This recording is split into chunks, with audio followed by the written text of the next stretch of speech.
Dhe jemi kthy në pjesën e dytë të emisionit. Unë e paralajmërova edhe në fillim të emisionit që do të flasim për një temë që do të zgjojë shumë kurreshtje, ashtu siç ka zgjuar një kurreshtje të madhe edhe te unë sapo e kam dëgjuar. Sa herë kemi ndëgjuar edhe nga, ta themi, të thënat, mitet, ato që dim nga gjyshërit tonë, se çfarë thot feja, nga fetarët, nga ata që kanë lexuar librat fetar për shëndetin, se sa të përbashkëta ka feja dhe shëndeti. Ka një lidhje ashtë të ngushtë nga ato që kemi ndëgjuar me ato që ka bëhet inovacion çdo ditë në shëndetësi, nga ato që ka thuan çdo ditë studime shkencore. Është një temë që zgjon kurreshtje, sidomos për ata që kanë njohuri të përgjithshme. As unë nuk jam eksperte e as temave fetare, po e as temave shkencore apo shëndetësore, por kam një kurreshtje për të kombinuar dhe për të marrë informacionet. Dhe kjo kurreshtje është një puzzle të cilën e mundson me kuptu që atë se çfarë thuhet në librat fetar, atë se çfarë kemi ndëgjuar nga të parët tanë, atë se çfarë ndëgjojmë nga praktikuesit e fesë, dhe atë se çfarë thot shkenca, çfarë thon studimet, kanë shumë të përbashkëta. Dhe këto të përbashkëta tashmë i kemi në një libër, një botim që shumë shpejt për pak ditë do të del edhe në treg dhe do të keni mundësi ta keni edhe në dollapet tuaja, në duart tuaj dhe ta lexoni dhe të merrni përgjigje të shumë pyetjeve që ndoshta shpesh ju kanë bërë konfuz. Doktor Halil Krasniqi, kirurg i përgjithshëm, kirurg vaskular, mjek i emisionit Familja Jon, sa herë kemi pas intervista me të, qoftë në studion ton, qoftë në ordinancën e tij në Gjermani, qoftë në Prishtinë që punon në një prej spitaleve private, çdo herë kemi pas tema të fushës së tij, sidomos te pjesa e kirurgjisë vaskulare që ka një interesim më të madh dhe do të kemi prapë përsëritje të atyre temave. Është autori shumë librave, disa prej librave të tij shumë shpesh i kemi ekspozuar edhe në emisionin Familja Jon përmes reportazheve, por ky libër është më unik, është më i veçantë dhe ka përgjigje që ndoshta i kemi diskutuar ose edhe i kemi menduar, po këtu i gjejmë. Ky libër që Religioni dhe mjekësia, besimi, shëndeti, jeta dhe rruga e njeriu drejt të vërtetës, është një libër që na jep çat mundësi me pa të përbashkët e atësaj se si e ka parashikuar në librat fetar procesin prej embrionit të foshnjës deri te vdekja dhe si e sheh shkenca dhe shëndetësia. Këto krahasime ka pas mundësi t'i bëj për dy arsye, sepse ka studiuar disa specializime në karrierën e tij si mjek dhe nuk është vetëm kirurg i përgjithshëm dhe kirurg vaskular, ka edhe shumë specializime tjera, dhe arsyeja tjetër është sepse është edhe haxhi. E ka pas edhe këtë mundësi, të lexoj librat, të kryej haxhillëkun dhe duke bërë bashkë këto dy informacione, këto dy eksperjenca na ka sjellë në dorë këtë libër. Normalisht do të kemi mundësi pak të flasim për librin, po unë ju rekomandoj sa po del treg edhe ta bleni. Doktor Halilin e kam studio, mirë se erdhe. Mirë se gjetëm, e nderuara Saranda, faleminderit shumë për ftesën. Është një hyrje fantastike. Shumë faleminderit. Ne të njohim si një eksperte tani me pothuajse e shëndetësisë dhe se kur flasim me pacient, shpesh thonë pacient, te kam dëgjuar në emision e di doktor, e kam njohuri për këtë, kështu që ke kontribuar shumë në shëndetësinë e popullatës, por siç po shihet në gjitha drejtimet. Faleminderit shumë për ftesën dhe për mundësinë që t'i njohim opinionin rreth gjërave të ndryshme që kanë bëjmë me mjekësinë, por edhe me besimin ton fetar. Është shumë e rëndësishme. Unë e kisha filluar jo pyetjen, po komentin tim të parë me thënien e faqes së parë, e pastaj do e shpjegojmë dhe elaborojmë bashkë. Jeta është amanet hyjnor, shëndeti është bekim, sëmundja është sprov, ndërsa mjekësia është mision. Por mbi të gjitha njeriu mbetet qenie që nuk ka nevojë vetëm për shërim të trupit, por edhe për dritën e besimit dhe paqen e shpirtit. Këtu kishim filluar bashkë, doktor Halil. Kjo është një lidhshmëri që konkretisht e lidh besimin fetar me procesin e shkencës. Mjeku është vetëm një i dërguar i Allahut, një i cili ka studiuar, një i cili është vetëm dirigjues apo një bashkëpunëtor i mirësisë së Zotit për t'i ndihmuar njeriu, sepse ne e kemi mision në jetë të jetojmë, të zhvillojmë jetën deri në fund, por që të kujdesemi për vetveten edhe për të tjerët. Mjekut i ka dhënë këtë mundësi që mjeku të ketë mundësi përpos besimit fetar, njeriu si njeri me kompleksitet të plot në aspektin fetar, të jetës së përditshme, krijimit të familjes, obligimi i tij për të zhvilluar në jetë dhe për të zgjedhur probleme gjatë jetës, është edhe mjekësia e cila i ofron një përmirësim, një regenerim apo një reparim të shëndetit që personi të jetoj më gjatë. Por e vendos Allahu. Do thotë ne jem çdo njeri një shërptor të natyrës dhe të Zotit, por që kemi një emision që të bëjmë atë çka është mundur të mirë në aspektin pozitiv. Do thotë Zoti na jap jetën dhe shëndetin, por ne duhet të kujdesem për këtë. Për këtë arsye e ka dërguar edhe profesionet të ndryshme, mjeku për kontrollin e shëndetit, inxhinier për të ndërtuar shtëpitë dhe njerëz të jetojnë me qetë, të jetojnë me mirë, të jetojnë me shëndetshëm, sepse mënyra e jetës luan një rol të rëndësishëm edhe në shëndetin e njeriut. A është njeriu besimtar, a është njeriu punëtor, është dembel, apo ka njeriu një orientim të gabuar në jetë, sepse kur shohim në jetën e përditshme njerëzit janë pothuajse komplet të ndryshëm, nuk ka asnjë gjë unike. Për këtë arsye shumë mirë, sepse nuk mund gjithë të kemi gjithë cilët e njëjta dhe të shkojmë në një rrugë të përbashkët, por se jeta është e tillë, është ballafaqim e gjitha problemeve të cilat mund bashkëpunohen me jetën. Unë plas ndonjëherë them çfarë është jeta, ne i shtojmë shpesh një pyetje vetvetes, çfarë është jeta? Për mua, ndoshta edhe për tjerë që na dëgjojnë, jeta është vetëm zgjedhje e problemeve, rregullimi i problemeve.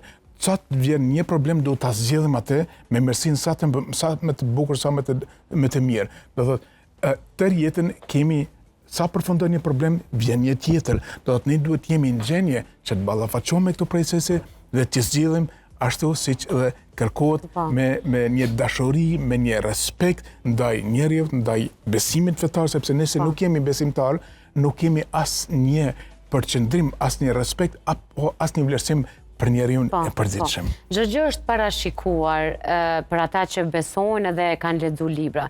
Para se të fillona bisedën me juve, e kisha të ftuar edhe një neonatologe në pjesën e parë, që e shpjeguam procesin dhe rëndësinë e kulloshtërës, së qumshtit e xhirit, që javët e para është me më shumë protein, me më shumë yndyrë, që pastaj fillon me qenë me më shumë ujë, që fëmia s'ka nevojë për ujë deri në muajin e 6, dhe këtë e ka rregulluar Zoti te organizmi i njeriu dhe shkenca e ka vërtetuar. Prej kësaj teorie, do doja të dija sa ngjashmëri ka në përgjithësi organizmi jon i ndërtuar ashtu siç është me ato çfarë shkenca e studion çdo ditë. Më vjen shumë që janë këto tema të cilat mosi njeri zakon do të më interesonin shumë. Lidhshmëria e religionit dhe e mjekësisë, proporcionaliteti, çfarë parashet mjekësia, çfarë feja besimi jon fetar. Dhe lidhshmëria mund të theme që shkenca i vërteton proceset e besimit fetar rreth 70-80%.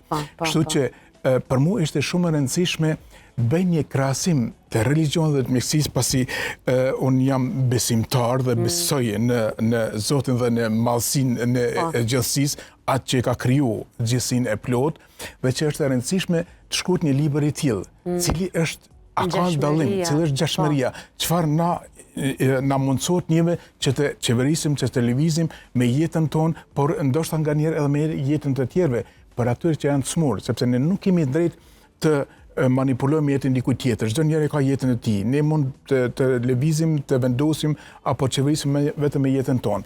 Por që nga lindja e njeriut është plotësisht e qartë, do thotë asnjë shkencë, asnjë proces shkencor, asnjë inteligjencë artificiale nuk mund ta krijon njeriu sikur e ka krijuar Allahu, sikur ne jemi. Në kokë janë syt e vendosur, honda goja, pastaj është koka me lëvizje të mjaftueshme, por që edhe zemra është e vendosur në kafazën e karaorit. Kështu që është e mbrojtur nga eshtrat, nga shtylla e korrizit, sepse është një organ shumë i rëndësishëm për organizmin dhe është i mbrojtur nga lëndimet. Në bark edhe nëse lëndohem dikon, lëndohet zora, poshtë, kështu që mund të reparohet prapë. Do thotë e rëndësishme është që truri është vendosur në kafkë, me eshtra shumë të fortë, edhe nëse lëndohet është shumë i mbrojtur, do të nuk lëndohet, nuk dëmtohet shumë lehtë. Gjitha këto janë krijuar, janë ideuar nga Zoti për çështje të ndryshme. Prandaj ne kemi si shkencë ende nuk kemi përgjigje pse Allahu e ka ndërtuar venën anësore dhe venën e thellë, pastaj ne i thojmë apendiksit, zora qor, por edhe bajamet. Bajamet pas vitit 6 lindjes, mund edhe të largohen. Mund të largohen, nuk kanë me funksion për organizmin. Zora, cor apo apendiksi nuk kanë me funksion, veç ne nuk e dim dhe në cilën pjesë, deri te plazmatimi mund këtë një funksion. Nuk bën dëm, po mund të jetojnë pa të. Mund të jetojnë pa të lirisht pa asnjë lloj procesi. Pastaj edhe vena largohet, atë me tepër ne mendojmë se shkencëtar që ja ka dhënë njeriu për arsye të zëvendësimit të arteris si bypass, si një element që mund të shërbejmë për të regeneruar organizmin. Prandaj, në brenda muajit tret edhe shkenca e shpjegon në forma të ndryshme, sepse nuk ka një sqarim qartë si i futet shpirti embrionit dhe që nga aty fillon pastaj zhvillimi i gjithë jetës e ekstremitetet dhe njeriu, femra e mbart një shpirt, një jetë me vete. Prandaj, për mua femra ka një rëndësi të veçantë, sepse asnjë njeri, as i mashkull, nuk mund ta mbart një gjallës me veten e tij, kujdeset për të, por që është edhe e tronditse njeriu i cili nuk beson tek një besim fetar. Do thotë dëgjojmë shpesh që fëmiu e mbyt nënën, do thotë i shkakton dhimbje nënës. Kto për një njeri i cili ka logjik të pastër dhe i cili ka logjik fetare dhe që është në rrugën e drejtë të Zotit, që e konsideron atë që një forcë madhore, që një forcë e gjithësisë që ja mban shpirtin njeriu, nuk e bën këtë çështje. Pardon, që nga këtu shkenca ballafaqohet me krijimin e embrionit, me zhvillimin e tij. Por ne si shkencëtar, si mjek, përpiqem gjatë zhvillimit edhe të konstatohet a ka ndonjë ndryshim gjenetik, ndonjë fatalitet, ndonjë patologji gjatë zhvillimit të embrionit që të mos lind fëmiu pasaj me të meta. Por një gjë e tillë është në fakt gjuna që të ndërpret shtatësia, edhe nëse mjekësia është në gjendje të duhur t'i ofron fëmijët një jetë normale, por që është mvarur nga familjarët apo nga prindërit. Kur e përmende këtë pjesën e bajameve, zorës shore, më la përshtypje sepse a mundesh pak me na shpjegu për ata që bëra ndjekjen të jemi sa më të thjeshtë që jo secili prej neve studiojmë shkencën. Si e ka parashiku në librat fetar, parashikimet e Zotit, krijimit, krijuesit, rolin e bajameve, apendiksit në këtë rast, dhe si e ka parashiku shkenca, cilat janë që ato të përbashkëta? Në aspektin shkencor, ne e shohim që nëse fillojmë nga kuka lart si çdo mjek, çdo mjekësi apo çdo zhvillim e ekzaminimeve shkencore, bajamet janë deri në moshën 6 vjeçare shumë të rëndësishme, sepse e parandelojnë një infekcion i cili depërton në organizëm. Gjatë infeksioneve, ato kanë qelizat të mjaftueshme të bardha dhe monocitët, cilat agojnë apo reagojnë si ushtar për mbrojtjen e organizmit kundër infeksioneve apo kundër armikut i cili futet në organizëm. Do të deri në këtë moshë, posa të krijohet dikon një lloj pezmatimi apo bakteri, ato aktivizohen dhe përpiqen që të jenë kundër apo të agjerojnë kundër këtij procesit infektiv. Edhe nëse kemi infeksione, pastaj krijojnë proceset monocitëve që janë në kundërshtim me procesin e pezmatimeve që ato t'i largojnë nga organizmi, por edhe në këtë rast, nëse e shohim, Zoti thotë, unë po e krijoj njeriun komplet. Pa marrë parasysh tani ai pas 20 vitesh do të jetë i mençur, do të jetë shkencëtar, apo do të jetë punëtor, apo do të studioj. Unë të krijoj çdo njerin, do ta krijoj çdo njerin të njëjtë. Pastaj në pjesën shkencore të zorës së qor, aty bashkohet zora e trosh me zorën e holl dhe tu krijohet quhet cekum në procesin shkencor dhe metorinat të cilat kalojnë nga zora e holl, cilat zbërthehen, ushqimi dhe tretja, kalojnë pastaj në zorën e trosh dhe këtu formohet krijimi i substancës së fecisit, e cila reagohet nga organizmi dhe një pjesë e saj filtrohet deri në një moshë caktuar nga zora e qor dhe këtu ka një funksion pasiv. Në kohën kur fillon pezmatimi i zorës qor, atëherë mund të largohet pa asnjë lloj problemi dhe pacientët nuk kanë asnjë lloj shqetësimi që i pengon ose në procesin fiziologjik të organizmit apo në procesin e largimit të substancave helmose të cilat duhet të largohen nga organizmi. Kurse nëse shohim atë aspektin fetal, Zoti thotë on po e krijoj njeriu gjithë atë që i nevojitet për me jetu shëndetshëm. Gjithë atë. Nëse në një kohë, në gjë nuk është e nevojshme apo nuk e kryen funksionin e caktuar, atëherë mund të largohet, por se trupi i njeriu mbetet ashtu siç unë e kam krijuar. Prandaj edhe një proces tjetër, do të thotë një mjekësia, një kirurg operojmë pothuajse çdo gjë që është patologjike, që nuk është normale në organizëm dhe që duhet largohet nga organizmi apo të zëvendësohet me aparatura apo me gypje të veçanta të cilat mund ta ndihmojnë organizmin që të jetojë më tutje. Prandaj ne bëjmë prerje në bark nga lart deri poshtë. Dhe depërtojmë në organe. Në ndikimin e narkozës, në këtë kohë pacienti s'ka dhimbje sepse ka narkozën. Kurse pas zgjot nga narkoza pacienti ka dhimbje tani dhe vara e cila është hapur komplet qepet. Ne s'bëjmë asnjë gjë tjetër pos qepjes së barkut. Por pas 4 javësh deri në 6 javësh shërohet. Ne tani nuk ndikum asnjë gjë në shërimin e plagës, ne duhet vetëm të afrojmë lëkurën dhe indet njëra me tjetrën. Por organizmi, fiziologjia dhe Zoti i ndrikon e shëron prap pas një kohe. Kurse ne tani kohën e fundit kemi biseduar prap në emisione tjera që ka mundësi tani në ndërtimin e proceseve të shumta fiziologjike që ky proces të shpejtohet brenda disa orëve të shërohet. Do thotë, por është jashtë ndikimit të forcës së Zotit apo Allahut i cili i ka krijuar njeriu. Do thotë edhe kjo mund shife sepse këtë krijoj e ndrikoj dikush.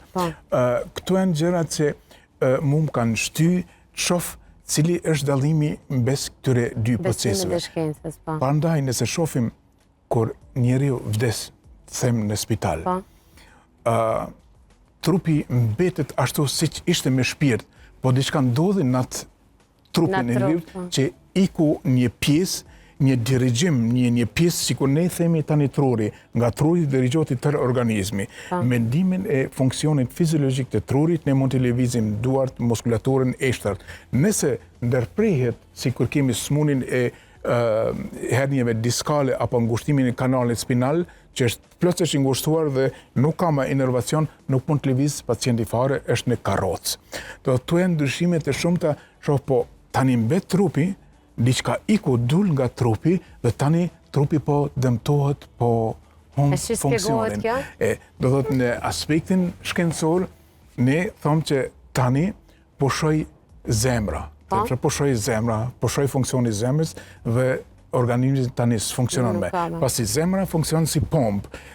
Zemra dhe njeriu edhe nëse nuk kam në një kohë tutak, nuk ushqim një kohë shumë gjatë deri në 60 ditë, njeriu mund të mbijetoj pa ushqim, pa ujë shumë pak. Edhe nëse nuk ushqimi fare, do thotë zemra funksionon sepse ne marrim oksigjenin nga jashtë, i largojmë dioksidin e karbonit dhe kjo mjafton për funksionin e qelizave të indjeve të organeve të cilat i kemi në organizëm. Nëse nuk kemi oksigjen, cilin Allahu ka kriju për njerëzit, atëre për një kohë shumë shkurtër do vdesin gjithë. Dhe njerëz thonë, po shoj zemra, tani vdiq pacienti, ose ka pas ndonjë smundje, një aksident, ndonjë smundje kanceroze, apo deri gjakut sepse është dëmtuar një arteri dhe tani përfundoi. Jo, derisa se më la përshtypje kjo, edhe ndoshta jam amatere në këtë pjesë, po kurreshtja e bën veten edhe ndoshta këtë pyetje kanë edhe shikues. Na në popull kur themi dha shpirt, sa po e spjegove doli shpirti nga trupi. Shumë po du me ditë që të procesin e minutave dhe kohës fillestare nga ana fetare e daljes së shpirtit nga trupi, po edhe nga ana shkencore, qysh vlerësohet dalja e shpirtit nga trupi shkencarisht dhe qysh fetarisht. A ma spjegon pak? Kjo është të më në qitë. Shumë mirë për mene pare dha shpirt. Po, na e themi dha shpirt. Po, a i besimtari thot dha shpirt, do të shpirtin i cili e kishte në organizm, tani e dorëzoj dikun, shkoj apo doli shpirtin nga organizmi. Ama bën krahasime. Shkenca tani thot që pasi përfundoi relacioni i fiziologjisë së organizmit. Fiziologjia e organizmit është e tillë. Po truri dhe zemra ka një funksion të veçantë. Po.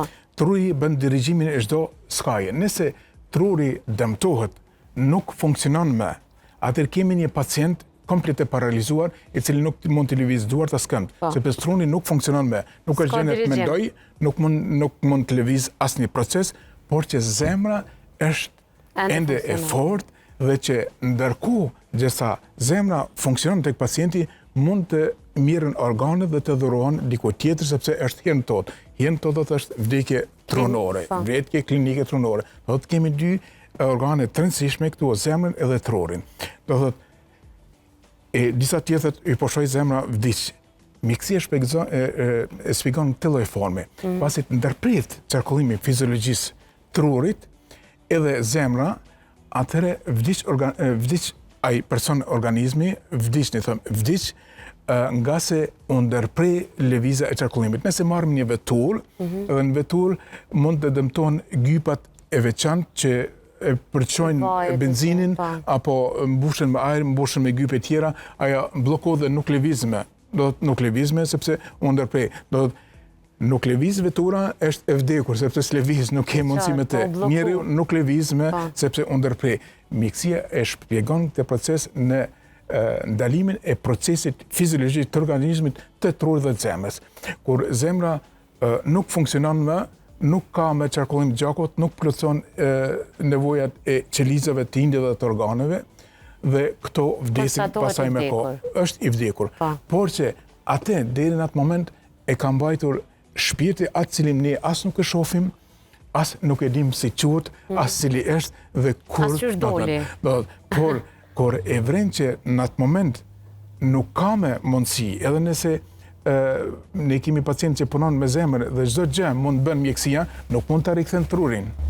Tani është në zhvillim e sipër procesi shkencor në transplantimin e kokës me tru, por sa do të jetë reale do ta presim, por që ky proces është që njeriu funksionon dhe lëviz vetëm në një ndim që pse ka shpirtin vënë në një proces, në një famë që Allahu ja ka dërgu çdo njerit dhe që ai e lëviz e vën funksion edhe trurin, por edhe zemrën. Kur ai njëherë largohet, ne mund përpiqemi çfarë do të dojmë, nuk ka mundësi me kthejmë proces. Po, të procesit li. Ajo çka po vjen tash me pyet, na shpesh kemi ndëgjuar rrëfime të ndryshme në botë, janë të rralla, po ka që kanë pësuar vdekje klinike. Dhe kanë rrëfime si sa kam qenë në koma, kam pa një dritë, kam pa një kështu, kanë rrëfim që ndajnë histori. Sa që ndrojnë këto fetarisht, edhe shkencëtarisht. Edhe këtu, në fakt, gjitha këtu që fola tani janë përshkruara, janë shpjeguara. Po, nëna me shku libri pika. Libri është i punuar nga shkencëtarët, është profesor Edmond Hajrizi, i cili ka një ri përgjithshme në zhvillimin shkencor të procesit, pastaj janë dhe dy hoxhallar, njëri është mesimdhënës, ka krijuar shkollën në Gjermani, Amiri, dhe që kështu është përpilu në aspektin proprio shkencor. Gjitha temat janë përshkruar. Atë që në vdekja klinike, të cilën pacienti e shpjegon shpesh që ka pa dritë, ka taku zonat, ka taku zotin, ka fol me zot. Do me thonë, kanë shpjegimet çuditshme që kthehen një dhe jetojnë. Unë kam taku, kam bërë një muhabet shumë mirë me një shqiptar që jeton në Gjermani, që ka pas një vdekje klinike dhe që ka shpjegu qëtë procesin.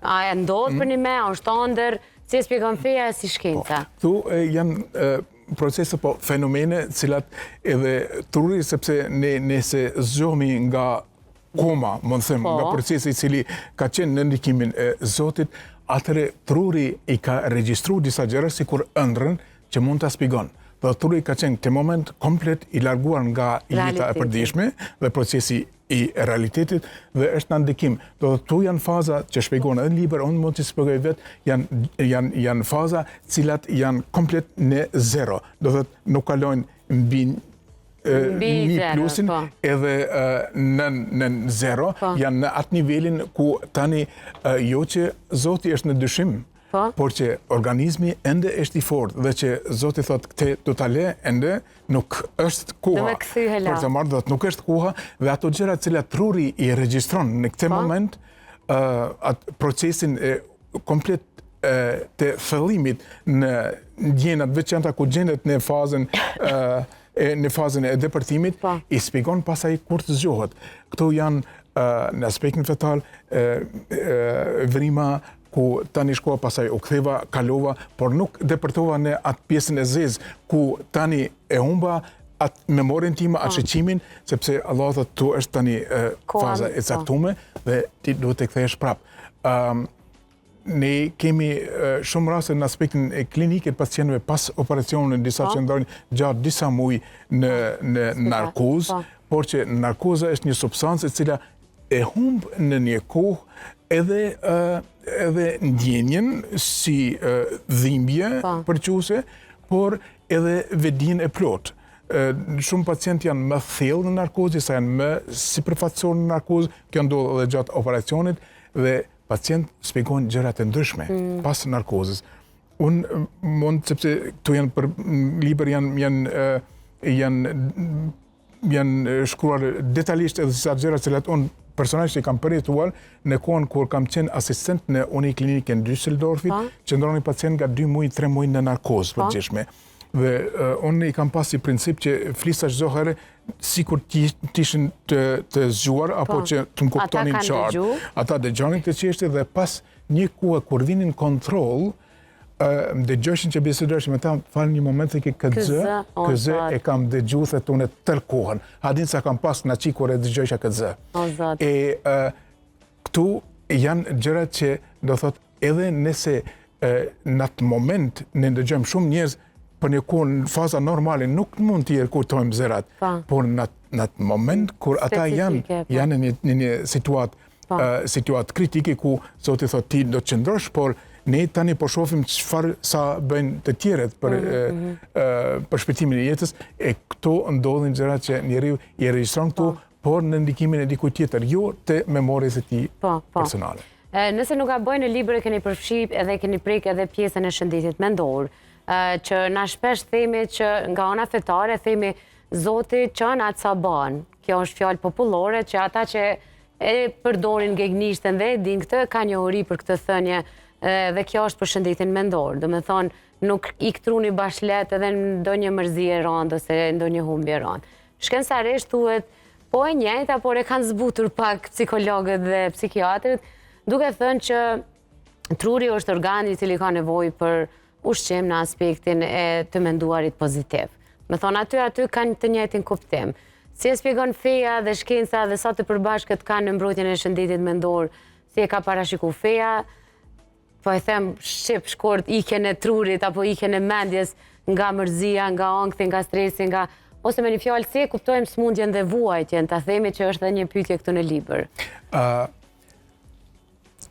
Truri në aspektin shkencor është ndërtuar pothuajse me një obligim plot që ta dirigjojë organizmin. Nëse marrim trurin si shkencë, truri është komplet i bardhë, sikur ulësja tani është komplet i bardhë, por çdo pjesë e ka një funksion të veçantë. Njëra për të folur, për të menduar, për të lexuar, për të kënduar dhe për të shkruar, apo njëra për shëndetin. Gjitha të thotë e kanë funksion, por është komplet e njëjtë.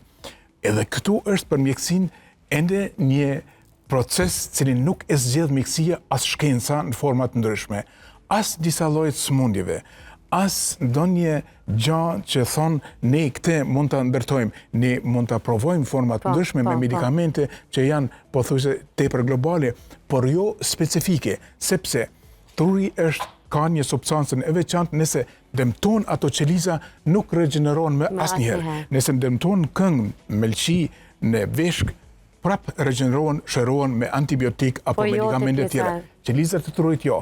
Nëse thom po jap këtij personit medikamente që të më zgjuar, më i mençur, më inteligjent, do thotë nuk dikon asnjë gjë. Asnjë medikament nuk dikon në trurin. Prandaj këtë e ka kriju Zoti me mirëqenie dhe me procesin vetë se si duhet të dirigjoj truri tërë organizmin. Prandaj, nëse në tru kemi gjithë atë që Zoti i ka falë, i ka dhuru personit për t'i jetu dhe i zhvillon norma caktuare me një besim plot, sepse unë them edhe ne jem musliman, ne besojmë në Allahun, dhe Muhamedit a.s. por që kemi një besim. Krishterët, ortodokset edhe budistët, edhe në qofse në një gur beson, a i ka një besim, do të unë nuk guxoj të largohem nga ky besimi imi, sepse mund të ndodhë diçka, nuk kam një besim. Njeri pa besimtar bën gjërat që janë katastrofale në jetë apo në botë. Ai që ka një besim, bindet njëherë, a guxoj të bëjmë këtë apo jo, sepse unë kam një besim, unë kam një përqendrim dikujt, a guxoj të bëj këtë çështje. Dhe këto janë proceset shkencore. Në tru mund kem një gjakderdhje, një sulm tronor, një tumor, një dëmtim patologjik që njeriu tani mund përfundon. Por që smundjet psiqike, borderline është një smundje që ne e shpjegojmë si dhimbje njerëz që janë besimtar, por smundje psiqike, çmenduri, janë procese tek personat cilët në një fazë të caktuar nuk kanë një bindje të plot, nuk kanë një kompletitet procesit plot, sepse mund të them lirisht, nëse njeriu nuk është besimtar, çdo njeri nga ne mund të shkon në qytet, merr një armë edhe t'i vret gjithë personat. Një njeri, do të thotë një njeri i cili nuk është besimtar dhe gjithë populli e shohin që është fajtor, por që ne kemi ndjenja për njerëz, ne kemi një besim dhe ai besimi nuk lejon me bë gjërat cilat janë jashtë normave njerëzore. Dhe këtë është në forcën e Allahut. Nëse ai ti përkufizon proceset dhe sjelljen dhe ndjenjen dhe nëse nuk i përmbajmë rregullave të tij, nuk i kemi një besim dikon, pastaj ne çorimton komplet dhe nuk i korrigjim. Do të në aspektin shkencor shpjegohet që nuk kemi dirigjim të sistemit nervor.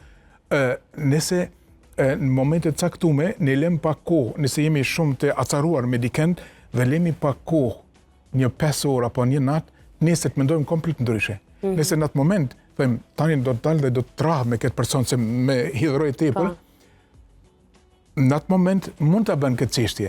Nëse ai pushon disa orë, edhe të nesëmet nuk e bën atë kurrë. As nuk e lëndon nikon, as nuk e dëmton askënd. Sepse ai në ndërkohë ka një mendje, nëse pak mendon rreth proceseve të ndryshme, atëherë e gjen një besimin dikon, sepse unë si njeri nuk guxoj të bëj këtë çështje. Interesante kjo. Doktor Halil, kur do të publikohet për publikun, ku do të jetë, ku mund ta blejnë librin? Unë bisedova pak më parë. Po, ende s'ka vendosur. Nesër. Po që do të përmes Facebookut tuaj. Nesër ose pas nesër është vendosni. Po. Nesër pas nesër do dali pas. Edhe përmes familja jonë ju informojmë dashur mesh, ku mund ta gjeni, sa do të kushtoj, e shumë informata tjera, sepse këtë libër, këtë ekzempllare kam në duar unë vetëm sot për xhirim, ende nuk është i gatshëm për audiencën dhe për shitje.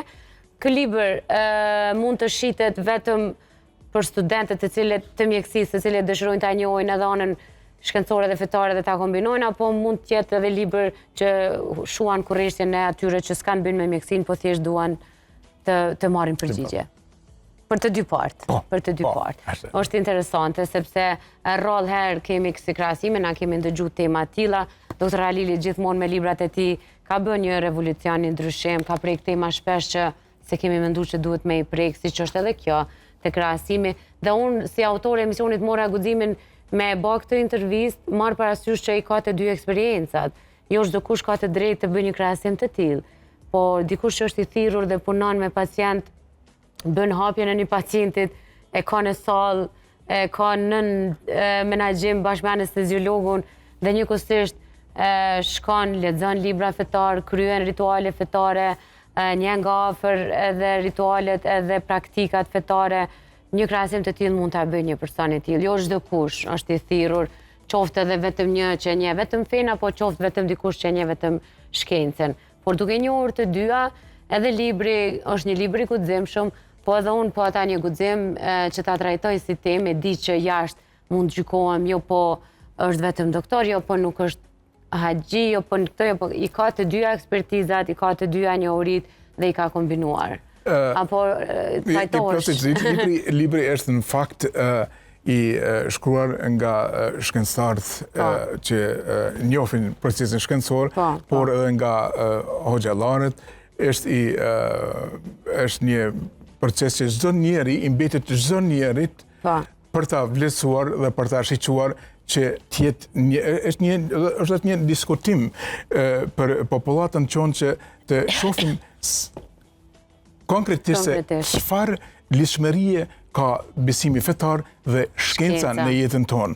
Unë, doktor Ali, kisha lexuar një tjetër thënie që të karakterizon juve si profesionist. Në gjithë rrugtimin tim si mjek dhe si besimtar musliman, kam kuptuar një të vërtet themelore, se njeriu nuk shërohet plotësisht vetëm kur kurohet trupi i tij, por kur preket me kujdes edhe zemra, ndërgjegja dhe shpirti i tij. Pikërisht aty takohen mjekësia, besimi dhe madhështia e jetës.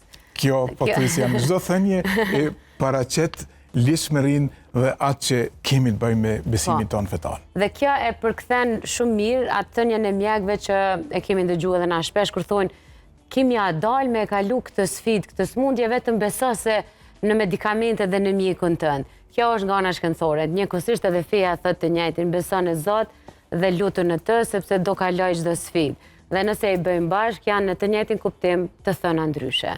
Por që për ta zbërthyer në fakt këtë proces duhet disa orë emision, por që në pikat shkurta janë shtjelluar edhe më vjen shumë mirë që të aspekti ke edhe një ori të duhura dhe që janë pikat kryesore të cilat shtjellohen dhe paraqesin lidhshmërinë sa është e madhe në mjeksi dhe në religionin tonë. Një patjetër që do të kemi edhe lajme në portal, do të takohemi prapë edhe në ditën e promovimit të librit, sepse është një libër që zgjan kurreshtje dhe jep shumë pikpyetje, ajo dëshira e madhe për me pas. Kështu që unë të përgëzoj për punën që ke bërë dhe për bashkëpunimet që ke pas brenda këtij libri, sepse ka shumë bashkëpunëtorë të cilët në këtë rrugtim të kanë ndihmuar, përveç ekspertizës që e thash unë. Edhe unë falenderoj se sot ndave për herë të parë ekskluziv në familja jonë këtë libër. Çdo herë, edhe çdo herë janë pothuajse librat e para dhe inovacionet më të reja në personalitetin tim në mjeksi në emisionin Familja Jonë. Shumë faleminderit, e vlerësoj shumë doktor Alil. Dashur miq, për ndryshe doktor Alilin si kirurg të përgjithshëm, si kirurg vaskular, kemi diskutuar tema të shumta për këtë ju që jeni të interesuar me njoft edhe më shumë punën e tij.